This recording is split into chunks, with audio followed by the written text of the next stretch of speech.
Dear participants, thank you for inviting me to say a few words as part of the 2024 Siena Conference on Local Authority Chief Executive facing the challenge of good governance and change. I am pleased to have this opportunity to provide recorded remarks, and I would like to thank the European Federation of Local Authority Chief Executive Officer for inviting the OECD to your event. My apologies, as I could not be there in person. So my name is Dorothée Allain Dupré. I'm the head of the Regional Development and Multi-Level Governance Division in the OECD Center for Entrepreneurship, SMEs, Regions and Cities.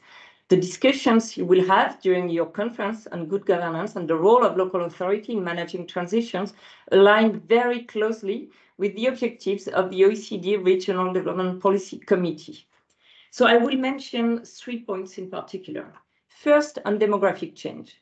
I know the topic of change and transition are a major focus of the conference in Siena.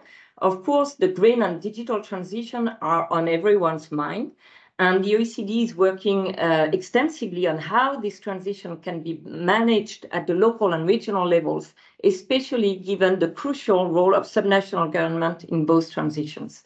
We have undertaken work at the OECD to try to measure the share of spending across all levels of government allocated towards meeting climate objectives. We have found that subnational government, regions and municipalities are responsible for 63% of climate-related public expenditure and 69% of climate-related public investment on average in OECD countries. But one major transition that sometimes gets overlooked is the demographic transition. We know from our work that 8 of 38 OECD countries have already lost population since 2001, and this number is expected to nearly double by 2040. These demographic shifts have a strong territorial dimension because rural regions are more impacted. Many large urban areas have grown in population over the past 2 decades, while many rural and remote regions have encountered population loss. About 38% of the OECD's remote regions experienced population decline between 2001 and 2021, which is 28 percentage points more than large metropolitan regions.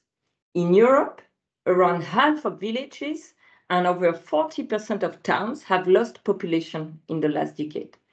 The combined trends of aging and shrinking population pose substantial challenges across all levels of government.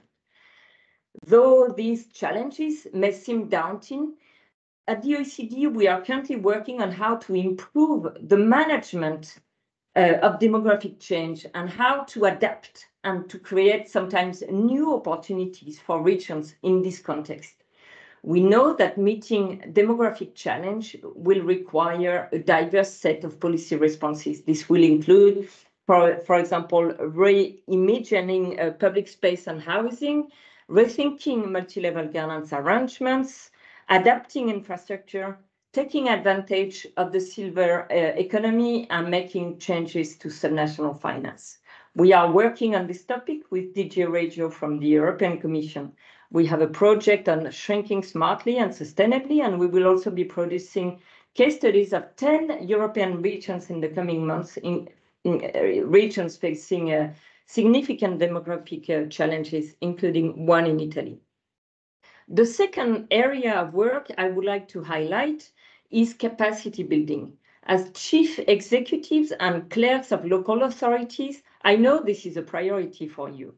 Responding to complex challenges such as the green and digital transition, as well as demographic shift, requires a wide range of skills and tools to support management, as well as planning, coordination, monitoring, and evaluation.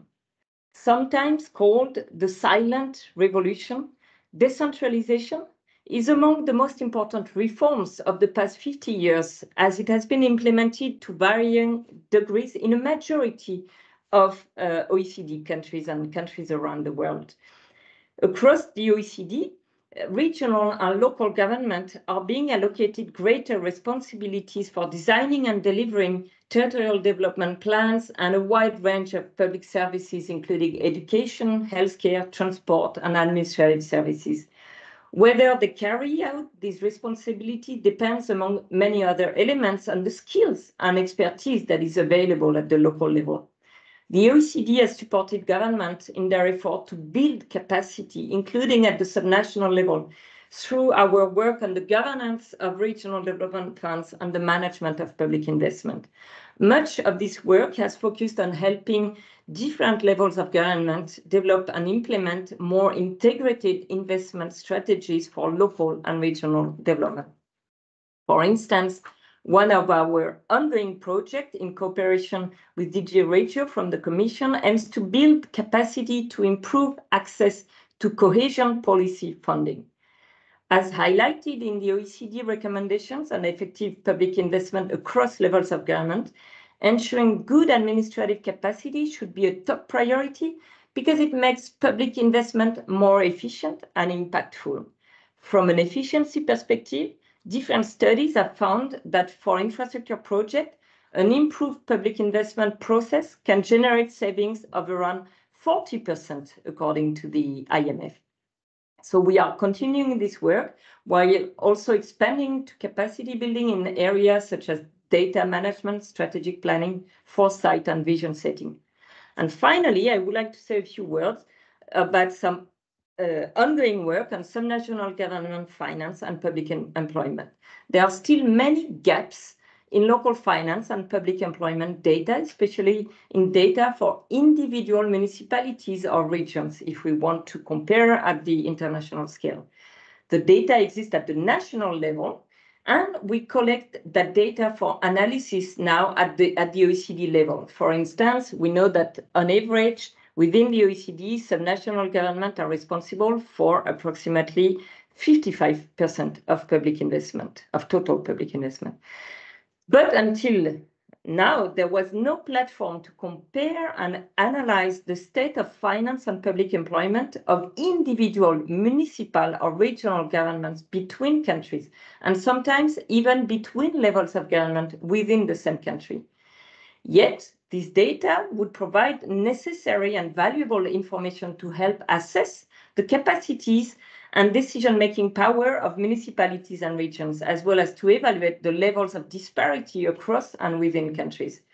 To fill in these gaps, the OECD and the European Commission are collaborating on a project to strengthen the analytical frameworks and data on subnational government finance and public employment.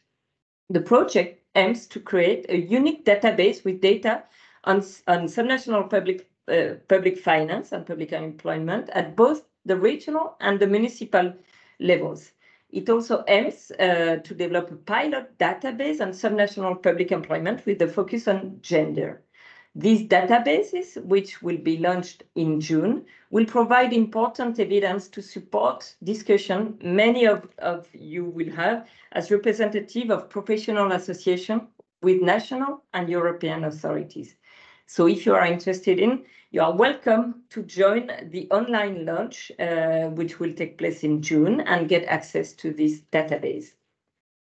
So I would like to thank you again very much for giving me this opportunity to share some information on our ongoing work on these issues, which is closely aligned with the topic discussed in the conference.